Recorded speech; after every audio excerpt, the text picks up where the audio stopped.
गहरी दोस्ती से कट्टर दुश्मनी, क्या ऐसा कभी देखा है? ऐसा कि कुछ हुआ है ईरान और इजराइल के बीच में। हाल ही में जो ईरान द्वारा करी गई बॉम्बिंग्स इजरायली एम्बेसी के ऊपर हुई, उसको लेकर हमने आज का वीडियो आपके लिए प्रस्तुत किया है। Ladies and gentleman, boys and girls, मैं हूं आपका दोस्त, host, educator, mentor Sanghi sir, और आप सभी का स्वागत करता हूं रीच यूपीएससी पर। इसी वक्त चैनल को सब्सक्राइब करें अगर आपने चैनल को अभी तक सब्सक्राइब नहीं करा है, और घंटी वाला बटन दबाएं ताकि आपको सारे अपडेट्स मिलते रहें। So from friends to arch enemies, यानी कि कट्टर दुश्मन, एलाइज से दोस्तों की तरफ जो है ईरान और इजराइल बढ़े हैं। टॉपिक का कॉन्टेक्स्ट यही है कि हाल ही में हुए ईरान द्वारा बॉम्बिंग्स जो इजरायली एम्बेसी के पास करे गए हैं इराक में, वो क्यों हुए? क्योंकि इजराइल ने गाजा में बहुत ज्यादा हैवॉक फैलाया है, यानी गाजा को एक तरीके से डिस्ट्रॉय कर दिया है, Gaza strip. So, and that's in line with its staunch anti-Israel foreign policy. Iran की एंटी इजराइल फॉरेन पॉलिसी है।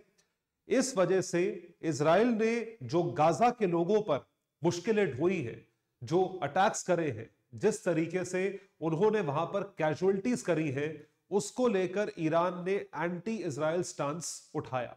और इस वजह से दो देश जो कि मिडिल ईस्ट में पड़ते हैं are often described as arch enemies. इनको क्या कहा जाता है? इनको आर्च एनिमीज कहा जाता है। तो एक बड़ी कमाल की टर्म यहां पर मिली, जो कि डिप्लोमेटिक रिलेशंस में स्पेसिफिकली दो देशों के रिगार्डिंग, या दो देश जो ऐसे कट्टर दुश्मन हैं उनके रिगार्डिंग यूज करी गई है। उसको कहा जाता है शैडो वॉर, यानी कि एक ऐसी जंग जो कि परछाई होती है जंग की। एक तो होती है जंग, वॉर, जैसे कि इजराइल गाजा, रशिया यूक्रेन, उसे बोलते हैं वॉर। शैडो वॉर वो है जो वॉर जैसा लगता है लेकिन उसको सीक्रेटली फाइट करा जाता है।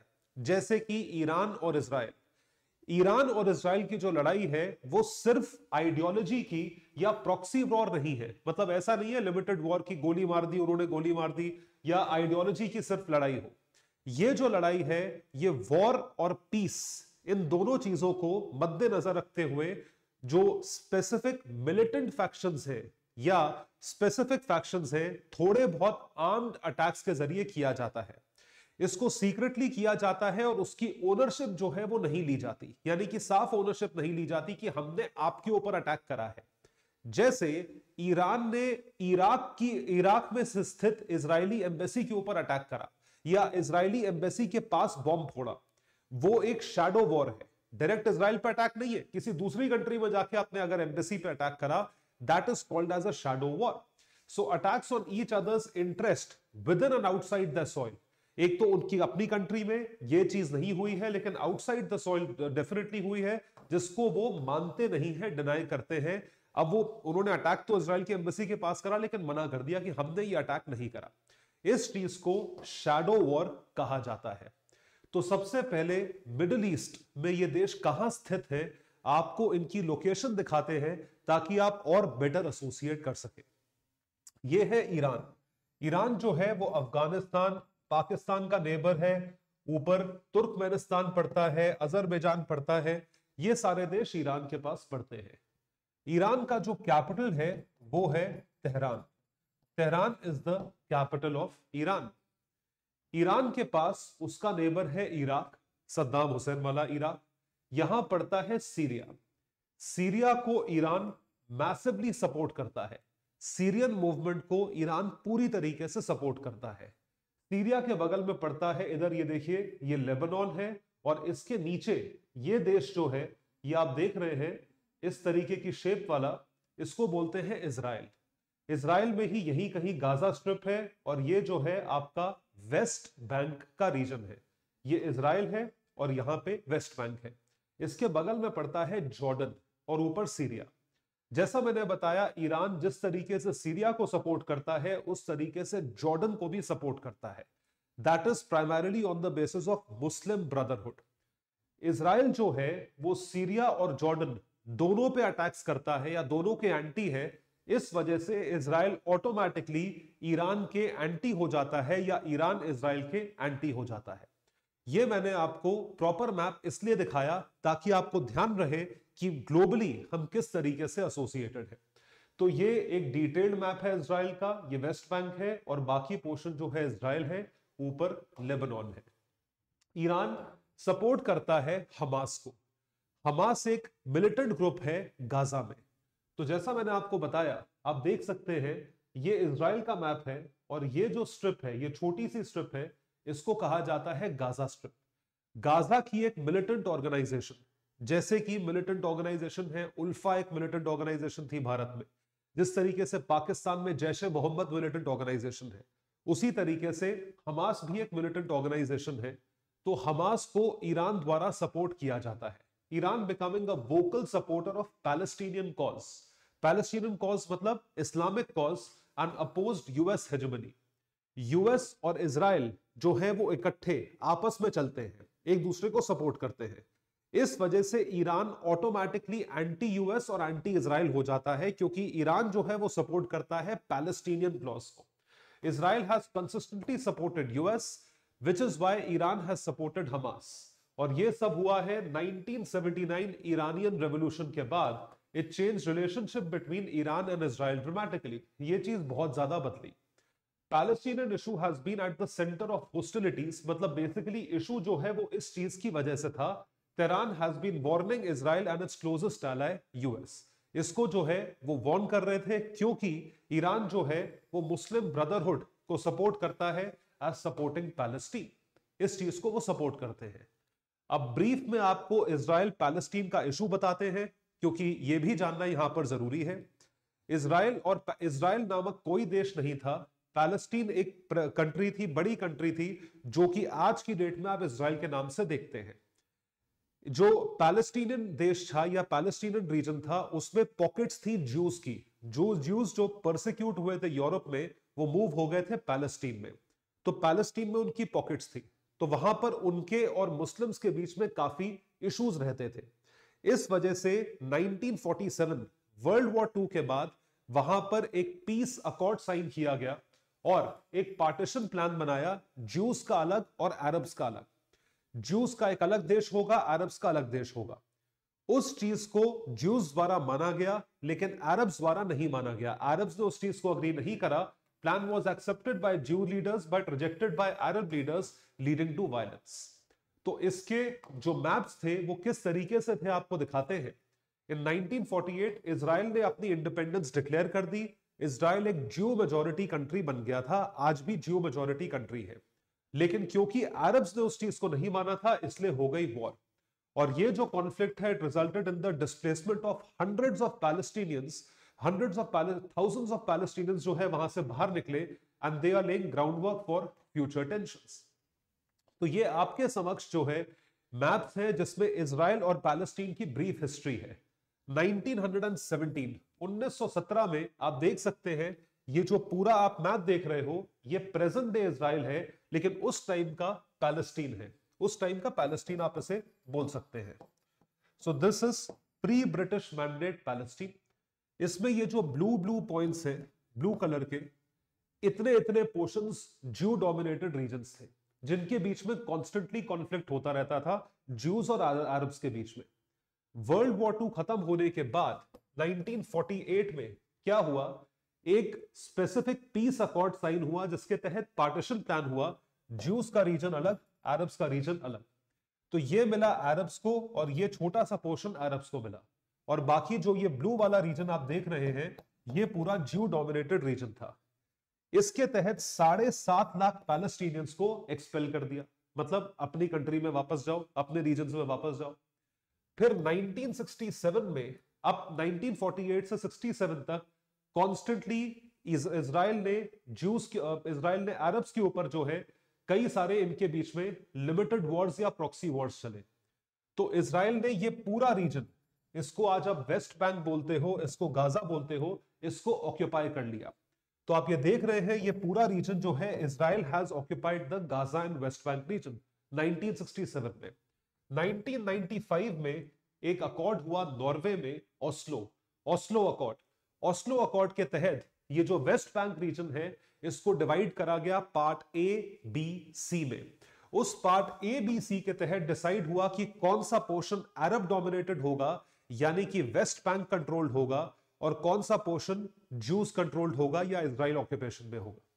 सो एरिया ए जो 18% एरिया है, ये देखिए ये वेस्ट बैंक का मैप है, इसमें से जो ये ग्रीन वाला पोर्शन आप देख रहे हैं ये पैलेस्टीनियन कंट्रोल में है, प्योर पैलेस्टीनियन कंट्रोल में है। 22% एरिया है एरिया बी, ये इजराइल और पैलेस्टीन दोनों के कंट्रोल में है। आप देख सकते हैं this is in both control, दोनों के कंट्रोल में ये एरिया आता है। और तीसरा है इजरायली कंट्रोल में, जो ये पूरा आप ब्लू रीजन देख रहे हैं, ये पूरा का पूरा एरिया सी है, जो कि तकरीबन 60% एरिया है, ये इजराइल कंट्रोल में आता है। तो वेस्ट बैंक के पास बचा क्या? कुछ भी नहीं बचा। थोड़ा सा पोर्शन है, थोड़ा सा जॉइंट पोर्शन है, मेजॉरिटी जो पोर्शन आप देख रहे हैं ये इजराइल कंट्रोल्ड पोर्शन है। तो ये चीज एक ब्रीफ हिस्ट्री है। उसके बाद वेस्ट बैंक और इजराइल के बीच में कॉन्स्टेंट इश्यूज होते रहे, जिस वजह से इस ईरानियन सपोर्ट के तहत एक मिलिटेंट ऑर्गेनाइजेशन ग्रो करी, हमास। तो अब जो है वो इशू गवर्नमेंट्स या आर्मीज के बीच में नहीं है, अब जो है वो इशू है इजराइल मिलिट्री और हमास, जो कि एक आतंकवादी ग्रुप है, उसके बीच में है। इजराइल एंड हमास, जहां पर कई सारे ऑपरेशंस हुए। ऑपरेशन कास्ट लीड 2008 में, पिलर ऑफ डिफेंस 2012 में, प्रोटेक्टिव एज 2014 में। These conflicts resulted in significant casualties। जाहिर सी बात है, वॉर है तो कुछ ना कुछ प्रॉब्लम तो होगी ही। 2021 में कोविड के अगले साल फिर से ये प्रॉब्लम्स हुई। इजराइल पॉलिसीज इन जेरूसलम, इसको लेके काफी हुआ। Eviction of Palestinian families from Sheikh Jarrah and the restrictions on access to Al Aqsa mosque. Al Aqsa mosque की तरफ जो है वो एक्सेस घटा। अल अक्सा मॉस्क जो है, आपको ये बता दूं, जेरूसलम में रिलीजन्स को सपोर्ट करता हुआ एक मॉस्क है, जिसके चारों तरफ वेस्ट वेलिंग वॉल का आपने नाम सुना होगा। ये जो है वेस्ट वेलिंग वॉल है, रिलीजन्स को सपोर्ट करती है चारों तरफ से। एक है इसमें क्रिश्चियन क्वार्टर, एक मुस्लिम क्वार्टर, एक ज्यूइश क्वार्टर, एक आर्मेनियन क्वार्टर। इस तरीके से 4 जो है वो क्वार्टर्स आते हैं इस पर्टिकुलर रीजन में। दे कम ओवर हियर। अब अगर आप उनको एक्सेस करने से रोकोगे, इस वजह से कॉन्फ्लिक्ट्स बढ़ते गए, और वो कॉन्फ्लिक्ट फाइनली अभी 2023 के अक्टूबर में दोबारा शुरू हुआ। Hamas fired rockets at Jerusalem and other Israeli cities.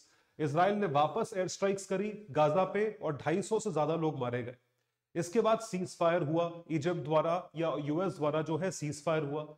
लेकिन सीज फायर होने के बावजूद चीजें नहीं रुकी। Hamas launched a surprise attack. इस सरप्राइज अटैक के रिटेलिएशन में इजराइल ने वापस अटैक करा, जिसमें जो अभी हाल ही में आपने देखा होगा, हॉस्पिटल पे अटैक हुआ, स्कूल्स पे अटैक हुआ, कई सारे बच्चे मरे, महिलाएं मरे, कई सारी चीजें हुई। तो इजराइल ने रिस्पॉन्ड करा विद एयर स्ट्राइक्स और ट्रूप्स पॉसिबल ऑन ग्राउंड।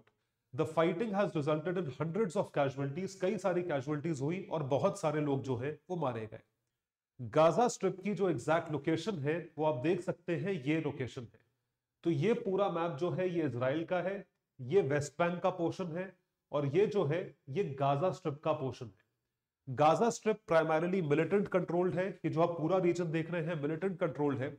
ये इजिप्ट के साथ बॉर्डर लगता है, इस वजह से कई सारे लोग जो हैं, जो सिविलियंस हैं, वो मूव करके इजिप्ट की तरफ आ रहे हैं। इजिप्ट की मुसीबत है, इस वजह से इजिप्ट जो है वो चाहता है कि इनके बीच में पीस अकॉर्ड हो, शांति हो, वरना उसी की कंट्री में भागते हुए लोग आएंगे।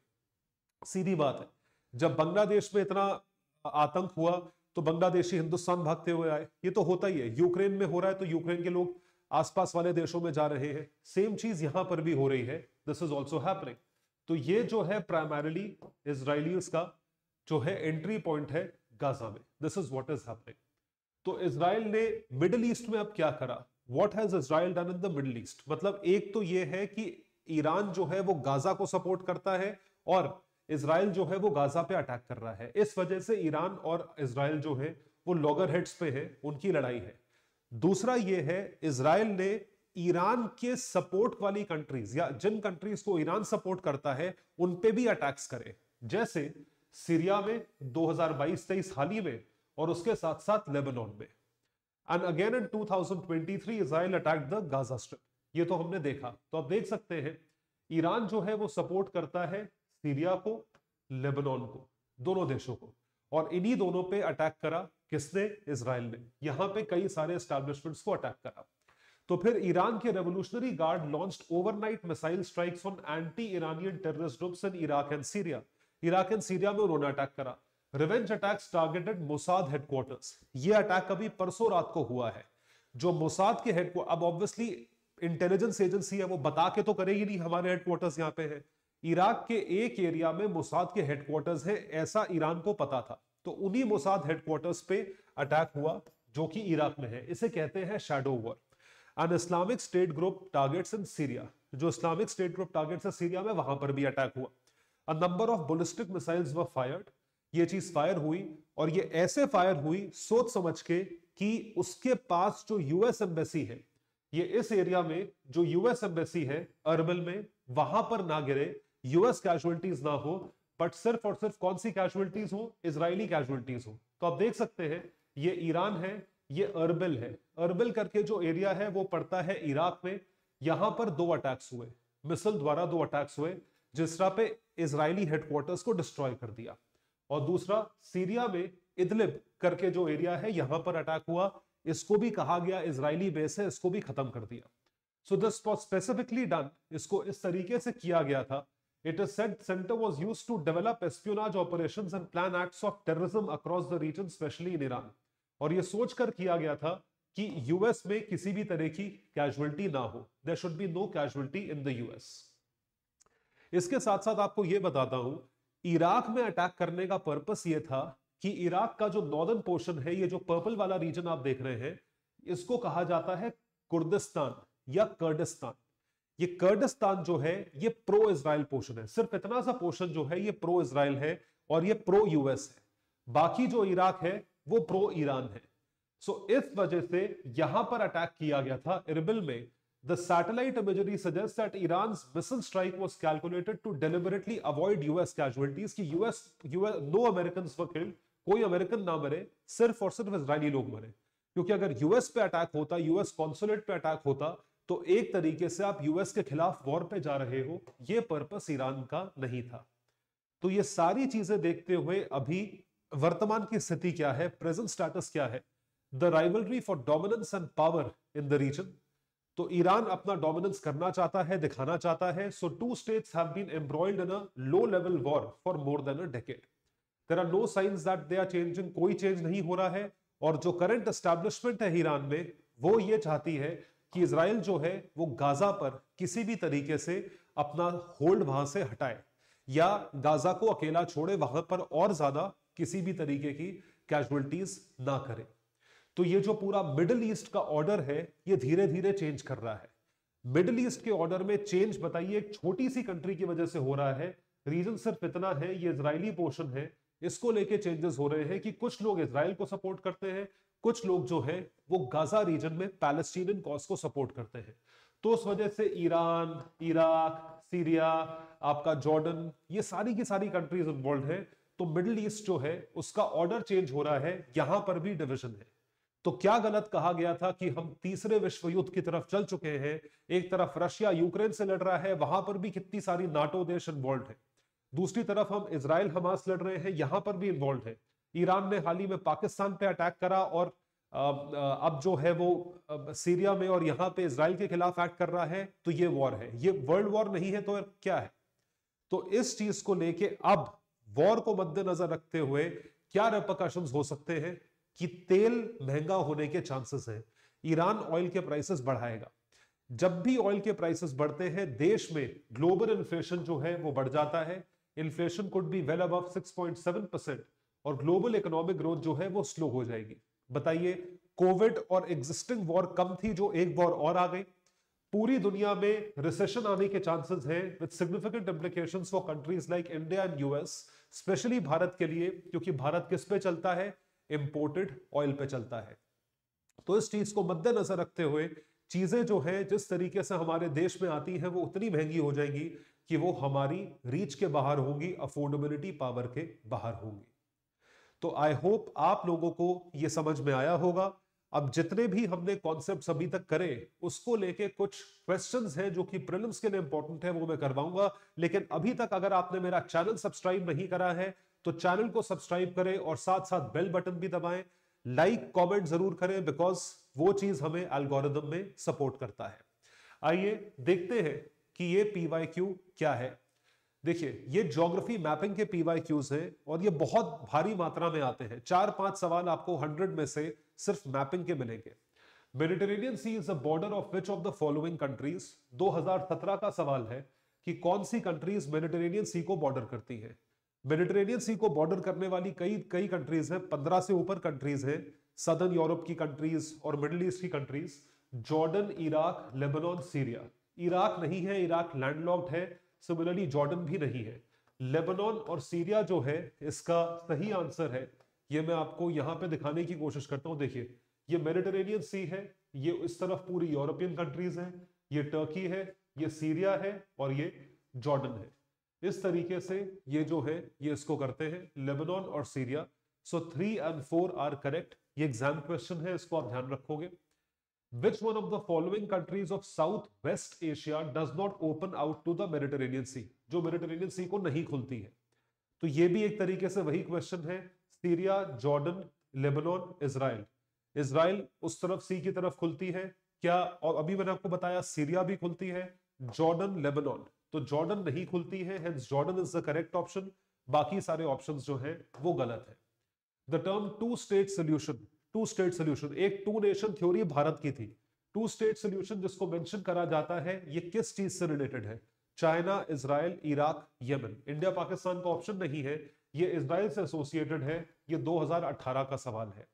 तो जैसा कि आप देख सकते हैं कि सवाल वहीं से पूछे जाते हैं जहां से हम बता रहे हैं, आपको सिर्फ और सिर्फ चीजों को लेकर क्लियर होना है। आई होप आपने टॉपिक को एंजॉय करा होगा। Thank you so much everyone, और चैनल को जरूर सब्सक्राइब करें। Take care, all the best, bye.